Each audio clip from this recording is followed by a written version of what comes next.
பா ரஞ்சித் மீது வழக்கு பதிவு. காவு வாங்கிய வேட்டுவ படம் பின்னணி என்ன?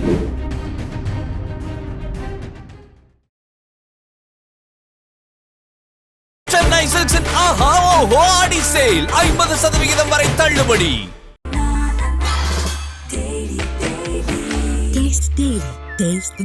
அறுவை சிகிச்சையில் கத்தி என்பது வரலாறு, ரோபோட்டிக் சர்ஜரி என்பது இன்றைய கூறு. தங்கம் புற்றுநோய் சிகிச்சை மையம், நாமக்கல் மற்றும் கான்பூர். அட்டகத்தி, கபாலி, சார்பட்டா பரம்பரை போன்ற பல வெற்றி படங்களை இயக்குனவர் தான் இயக்குனர் பா ரஞ்சித் அவர்கள்.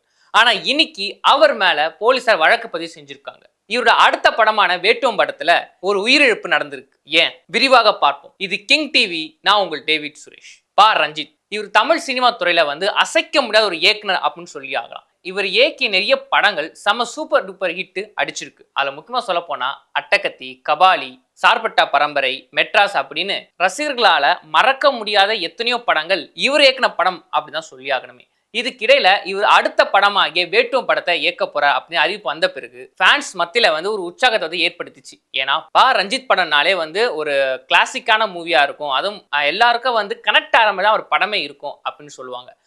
அப்படி இருக்க வேட்டுவம் படத்தோட படப்பிடிப்பு வந்து நாகப்பட்டினம் மாவட்டத்தில் நடந்துட்டு இருக்கு.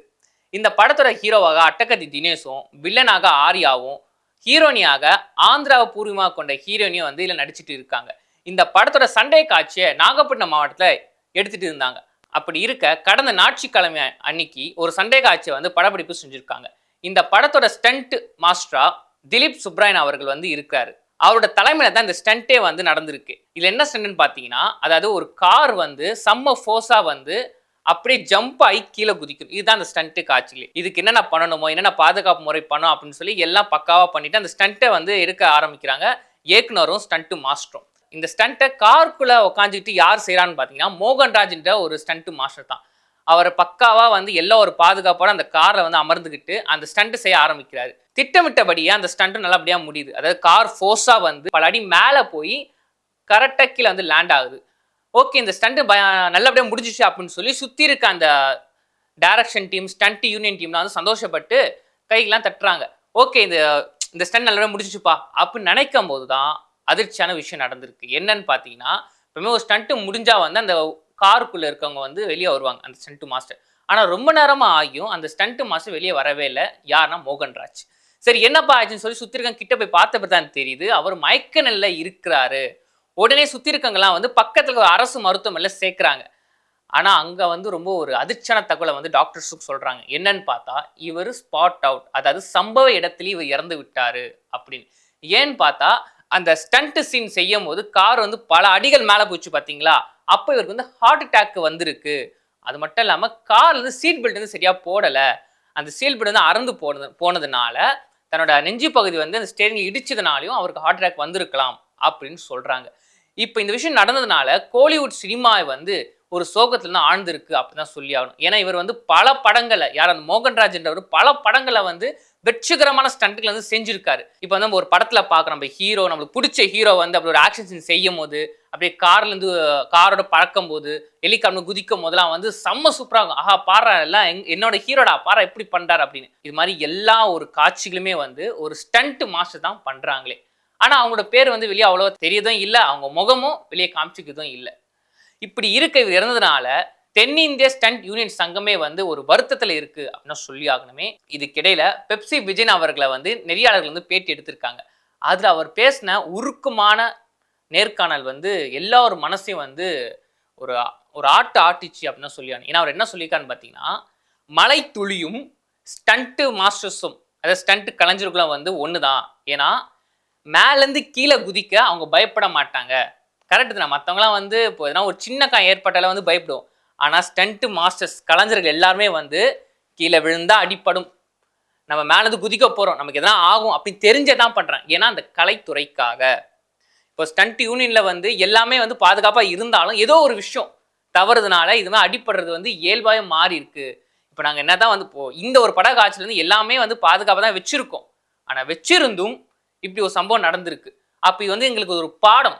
இப்போ நாங்கள் இத்தனை வருடங்களாக வந்து நாங்கள் சண்டை காட்சினா பல பாதுகாப்பு உபகரணம் வச்சுருக்கோன்னா ஒரு அனுபவத்தில் தான் நாங்கள் எல்லாமே கற்றுக்கிட்டோம். இப்போது இது வந்து எங்களுக்கு ஒரு அனுபவம் தான் அப்படின்னு சொல்லியிருக்காரு. இதுக்கப்புறம் வேற ஒரு கலைஞருக்கு இப்படி நடக்கக்கூடாது அப்படின்னு நாங்க வந்து அடுத்த ஒரு விஷயத்துல வந்து விழிப்புணர்வா இருப்போம் அப்படின்னு சொல்லியிருக்காரு.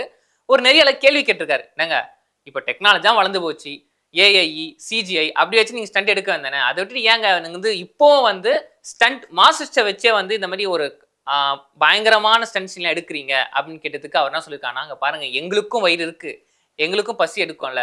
இப்போ நீங்க சொல்ற மாதிரியே சிஜிஐல வச்சு ஒரு ஸ்டண்ட் சீனை வச்சோம்னா அது உண்மைத்தன்மையா இருக்காது, மக்கள் பார்க்க மாட்டாங்க, ரசிக்க மாட்டாங்க. அதனால அவங்க ரசிக்கணும், அவங்க பார்க்கணுன்றதுக்காக இது போன்ற ஸ்டண்ட் கலைஞர்கள் ஹீரோஸ் வந்து இப்படி வந்து உயிர் தியாகம் பண்ணி அந்த ஸ்டண்ட்டை வந்து எங்களுக்கு பண்ணி கொடுக்குறாங்க அப்படின்னு சொல்லியிருக்காரு. இது இப்படி இருக்க பெப்சி யூனியன் தலைவராகி ஆர்கே செல்லுமணி அவர்கள் என்ன சொல்லியிருக்கான்னு பார்த்தீங்கன்னா, அதை ஸ்டண்ட் யூனியன்ல வந்து இந்த மாதிரி வந்து ஒரு மரணம் ஏற்படுறது வந்து ரொம்ப இயல்பாக போயிடுச்சு. ஒரு வருஷத்துக்கு 5000 காட்சிகள் வந்து, அதாவது ஒரு வருஷத்துக்கு ஸ்டண்ட் காட்சிகள் எடுக்கப்படுது. இந்த வருஷமே நீங்க பாத்தீங்கன்னா 5 பேர் செத்துருக்காங்க, இப்போ இவரோட சேர்த்தா 5 பேர் அப்படின்னு சொல்லியிருக்காரு. இது வந்து வெறும் 5 பேர் ஒரு கணக்கை எடுத்தாலும் 5 பேரும் ஒரு உயிர் தானே அப்படின்னு அவர் சொல்லியிருக்காரு.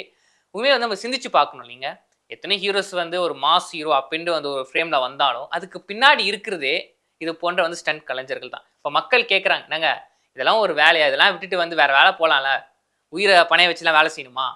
ஆனால் அவங்களுக்குலாம் ஸ்டண்ட் யூனியன்ஸ் மெம்பர்ஸ் என்ன சொல்கிறாங்கன்னா, எங்களுக்கு இதுவும் ஒரு வேலை தாங்க, இது வந்து நாங்கள் ஒரு கலையாக பார்க்குறோம், எல்லாரும் வந்து வாழ்கிறதுக்காக சம்பாதிப்பாங்க, நாங்கள் சாவு வரும் தெரிஞ்சும் நாங்கள் வந்து இந்த கலைத்துறையை வந்து நாங்கள் மதித்து இந்த வேலையை நாங்கள் செய்கிறோம் அப்படின்னு அவங்க சொல்லிக்கிறாங்களே.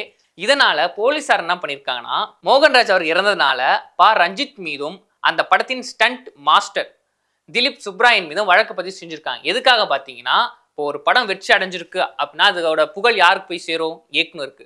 இப்போ அந்த படம் தோல்வி அடைஞ்சா அந்த பேரை வந்து இயக்குனர் தான் போகும். அதனால இந்த படத்துல வந்து எந்த ஒரு பயங்கரமான சம்பவம் நடந்தாலும் அதுவும் இயக்குனர் தான் போய் சேரும்னு சொல்லி இயக்குனர் மீதும் அந்த ஸ்டண்ட் மாஸ்டர் மீதும் கிட்டத்தட்ட 4 பேர் மீது வந்து போலீஸார் வழக்கு பதிவு செஞ்சிருக்காங்க. ஏன்னா இதுக்கு நீங்க தான் பொறுப்பு, நீங்க வந்து ஒரு முறையான பாதுகாப்பை கொடுக்கல அப்படின்னு சொல்லி போலீஸார் வழக்கு பதிவு செஞ்சிருக்காங்க. ஆனா என்னதான் இருந்தாலும் போன உயிர் போனதான், திரும்ப வரப்போது கிடையாது. ஓகே மக்களே, மோகன்ராஜ் அவர்கள் மரணத்தை பத்தி நீங்க என்ன நினைக்கிறீங்கன்னு நம்ம கமெண்ட் பாக்ஸ்ல சொல்லிட்டு போங்க. சென்னை சில்க்ஸின் ஆஹா ஓஹோ ஆடி சேல் 50% வரை தள்ளுபடி.